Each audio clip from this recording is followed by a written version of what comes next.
Something bizarre is unfolding between Russia and China. On paper, they are best friends, strategic partners without limits.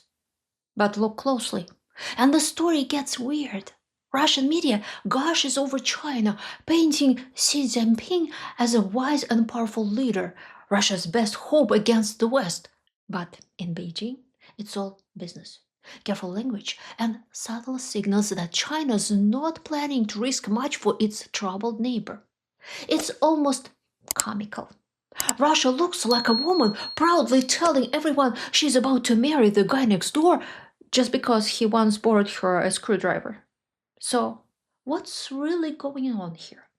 I'm Elvira Bary, a writer born in the Soviet Union, and today we are going beyond the headlines, revealing what this so called friendship really is: an alliance or a silent betrayal.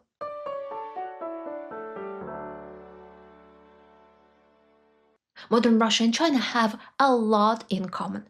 Both see themselves as the center of the world. In ancient and medieval times, China truly was the most advanced civilization on Earth, drawing the brightest minds into its orbit. Russia, on the other hand, viewed itself as the spiritual axis of the universe, the largest orthodox power, the guardian of the one true faith. Later, both nations saw themselves as the heart of the most correct ideology, communism. The only problem, they could not agree on whose version, Chinese or Soviet, was the real one. Both countries are steeped in nationalism and, frankly, racism. The us versus them mindset is one of the few forces that can unify their vast, fragmented societies. I have a separate video that dives into how Russian racism works. It explains a lot. Both have a long-standing conflict with the West. For Russia, it's historical rivalry over access to warm water ports and recurring wars in Europe. For China, it's the century of humiliation that began with the Opium Wars and culminated in its semi-colonial status in the early 20th century. You can read about how Western colonists lived in Shanghai in my historical novel, The White Ghost Empire.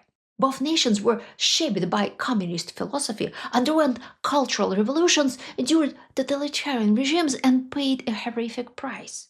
Eventually, they learned the hard way that Marxist theory does not work in practice, and began searching for some alternative that would not leave them hopelessly behind the West. Today, both states are obsessed with controlling the past, maintaining appearances, and saving face. Impressing the world has become a national pastime.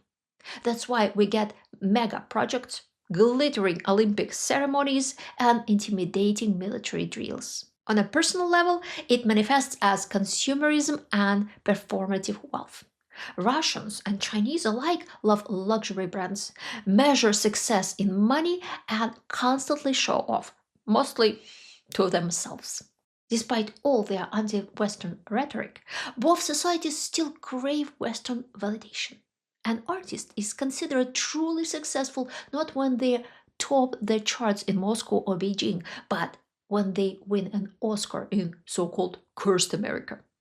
Corruption runs deep in both systems. Faked reports, stolen budgets, kickbacks at every level. Power is feudal. At the top, an unmovable leader. Beneath him, a handful of clans competing for control of various sectors. In both countries, people enter politics not to serve the public but to enrich themselves and gain higher status. A government position offers far more lucrative opportunities than any business, creative pursuit, or academic achievement. Civil society is weak, the population atomized, and the state's main tool is repression. In both countries, the government ensures that citizens have no real way to influence those in power. The officials swear loyalty to their fatherland and the supreme leader. But their real goal is simple: steal and escape. Or at least stash their money abroad to protect it from domestic rivals who could easily strip them of everything they've looted. Both Russia and China face serious economic problems, capital flight, and demographic collapse, and both regimes are toying with the idea that a short, victorious war could help unite their crumbling societies. Putin tried, and now he's neck deep in disaster. Xi is still weighing his options on Taiwan. He wants it badly. But after watching Putin miscalculate so catastrophically, he is not quite ready to roll the dice.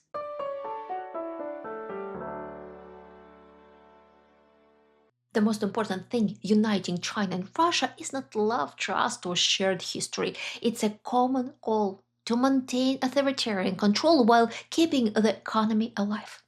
How to actually do that, however, remains a mystery. Because if you want to rule forever, you have to keep your people afraid. You need coercion, surveillance, and violence. But your citizens want freedom, prosperity, and a future. And your goals inevitably clash with theirs. You want the money, freedom, and future for yourself. In the past, rulers could rely on one advantage. Peasants had nowhere to go. Abandoning your land meant abandoning your life. But in the 21st century, even the poorest people dream of escape. They move to other cities or other countries. And when people feel exploited, threatened, or unstable, they stop having children. No propaganda campaign can reverse that. Both China and Russia owe their rise to one thing: trade with the West. The West wanted cheap resources from Russia and cheap goods from China, and gave little thought to who profited from the deals. In both cases, the West unintentionally funded the rise of two authoritarian powers now shaking the global order. It's an old story. Politicians solve today's problems while offloading the consequences onto their children and grandchildren. The Chinese and Russian elites responded in the most obvious way. They tightened control over whatever generates profit, and they want the world to function like 19th century New York slums. Each gang with its turf, the boss feeding off it, and no one daring to interfere. If there's trouble, the cops can always be bribed. This mindset isn't just political, it's biological. In primate societies, dominant males protect their territory, hoard resources, and crush challengers. Civilization is supposed to be humanity's slow departure from these ancient instincts, an attempt to build systems that benefit everyone, not just the strongest. But the problem is, these instincts still live inside us. They are hard coded into our behavior, and it takes real awareness to resist them. Authoritarian leaders don't resist them, they lean in. They are too busy performing dominance rituals, signaling strength, and defending tribal turf. If this idea intrigues you, I have a separate video explaining how these primal dynamics shape modern politics. That's why Putin wants Ukraine. It has nothing to do with protecting Russian speakers. If that were the goal, he could have spent a fraction of the war's cost resettling them in Russia, where the population is already shrinking. And Xi's obsession with Taiwan, it's the same logic. Not justice, dominance, not reunification, status. If he does not claim it, he looks weak. And weakness is fatal in their worldview. Strip away the propaganda, and what you've left with is an ancient pattern of behavior. Two beta males trying to weaken the alpha. On their own, they can't take him. Together, maybe they have a shot. They don't trust each other. They certainly don't want the other to succeed.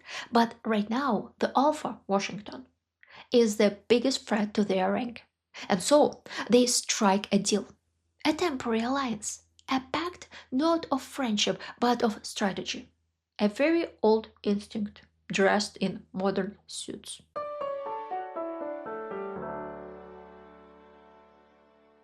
An alliance between two countries is not made on camera. A real partnership comes from the ground up. When people genuinely want to connect, share experiences, and celebrate each other's successes. At its heart, that takes curiosity, respect, and willingness to understand. Yes, supreme leaders in authoritarian regimes can push policies from the top, but in reality, it's the mid level people, the officials, business owners, border guards, teachers, and police who shape how things play out.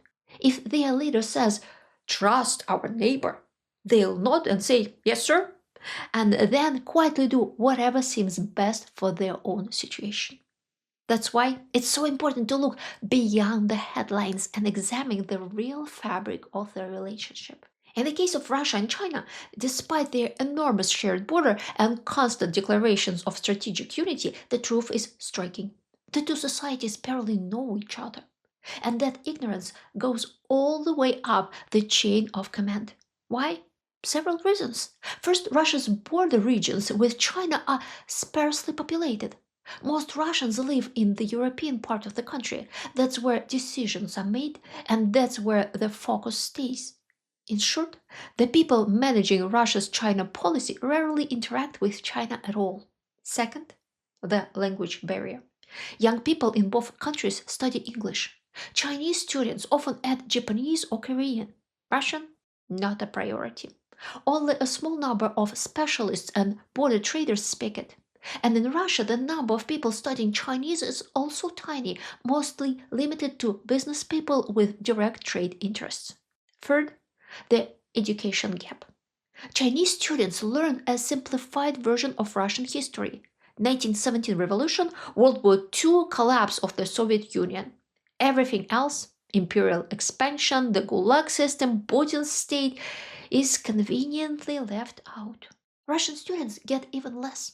Chinese history is practically invisible in school textbooks, reducing to a paragraph about the ancient world and a few scattered mentions. Tourism doesn't help either. Chinese travelers prefer Japan, Thailand, or Europe. Russia is not on most itineraries. Those who do visit often come in tightly organized tour groups, rarely interacting with locals. And as for Russians, since sanctions closed the doors to the West, some have turned east. But traveling to China is not cheap. Only the wealthy or those who live near the border can manage it. What all of this creates is mutual ignorance. And when politicians don't understand their counterparts' country, they fall back on myths, outdated stereotypes, and whatever story their advisors feed them. For the Russian elite, this has led to a dangerous illusion that China is a flawless economic miracle, a green energy powerhouse, and a technological marvel that proves democracy is unnecessary. In other words, they bought the Chinese propaganda and believed the version of China that Beijing wanted them to see. That's why Russian leaders seriously believed China would stand shoulder to shoulder with them in their war against the West. That China would step in, support the invasion of Ukraine, and help Russia come out on top. But a lack of historical context came back to bite them. The Russian elite simply doesn't understand how the Chinese view them. Officially, Chinese state media and education system are polite. They present the relationship as smooth and cooperative. But the reality is more complex. What we are seeing now is a kind of strategic amnesia, a deliberate forgetting. China is ignoring all territorial grievances and diplomatic sides not out of loyalty but because it serves their interests right now. This is not friendship. It's a temporary alignment, a cool, calculated arrangement that can change the moment the cost outweighed the benefits.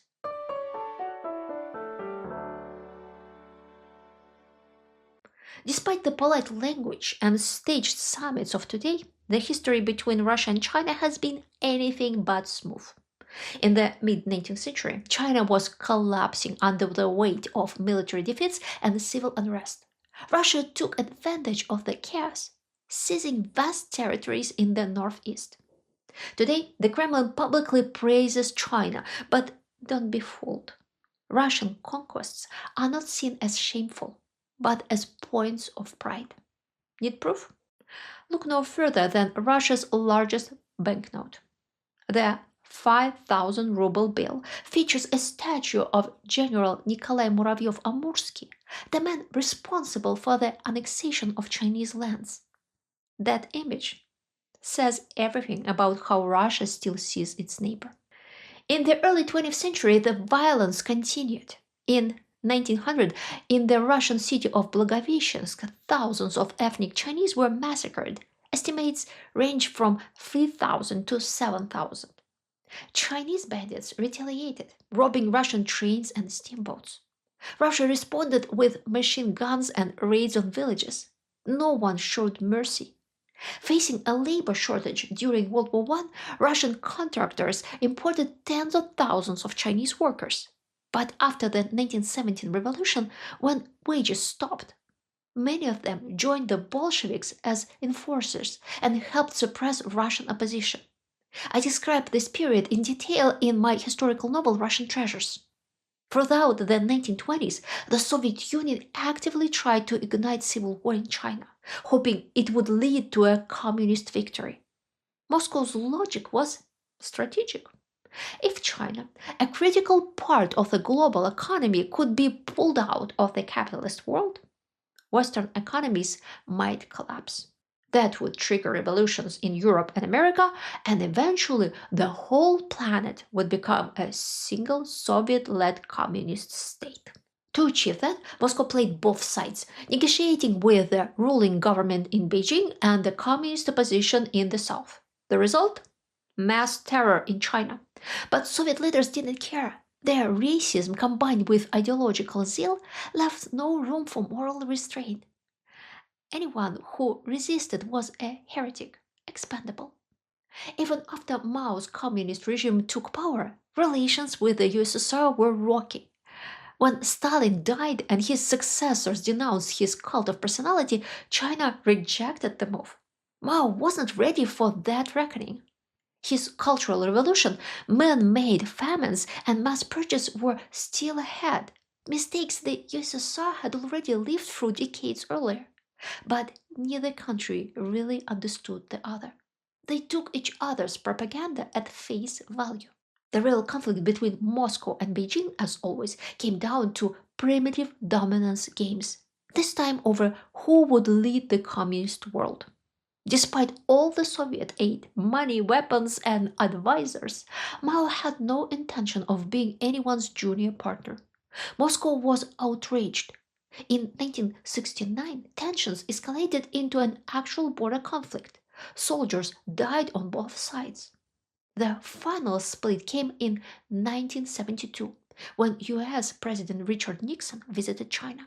His goal was to drive a wedge between the two communist powers. And it worked. Normalized relations with the US gave China access to American markets, and that laid the foundation for its economic miracle. The short term strategy succeeded, but no one paused to consider what it might mean in the long run.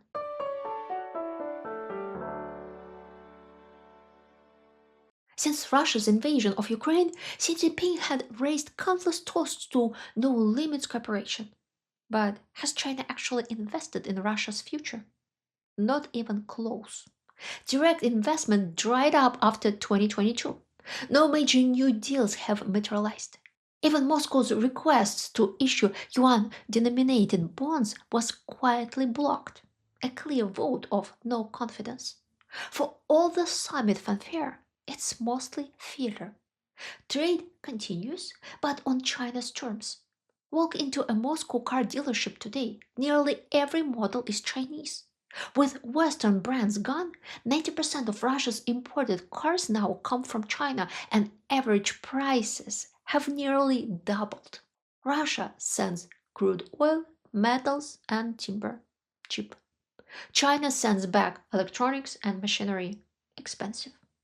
It's a colonial model in reverse. And China won't help Russia rise. It wants a buyer, not a builder. Russian businesses complain about overpriced, low quality Chinese equipment, but there's nowhere else to turn. Putin's pivot has made Russia an economic hostage. The irony: China is now quietly repaying its old debts. Once Russia exploited China's weakness, seizing land and interfering in its affairs. Now Xi is doing the same, bleeding a weakened Russia dry while smiling for the cameras. It's a calculated game. Xi wants Putin just desperate enough to stay loyal, but never strong enough to act alone. That's why China sends just enough to keep Russia's war machine turning. Drones, chips, spare parts, but never tanks or missiles. Not enough to win, just enough not to collapse. And when the US tightens sanctions, Chinese banks pause cooperation immediately. So much for loyalty. Beijing's support is purely transactional, gone the moment it threatens Chinese interests. Behind closed doors, Chinese officers mock the Russian army as a negative example. They are not fighting alongside Russia. They are learning from its mistakes to sharpen their own. Putin thought a pivot to China would buy time and create a new Eurasian order, one led by equals. Instead, China got a client. Russia got the bill. And the dream of co-leadership? Gone. What options are left? Rebuild ties with the West? That would mean admitting defeat in Ukraine, unthinkable for a regime built on pride and denial. Turn to India? New Delhi will take the oil, but not the burden. Europe? Off the table. And while Russia flounders, China is quietly taking over Central Asia, building roads, cutting deals, and trading in yuan. Once Moscow's backyard, now sees playground. And Putin, tied to Beijing by dependence, can only watch.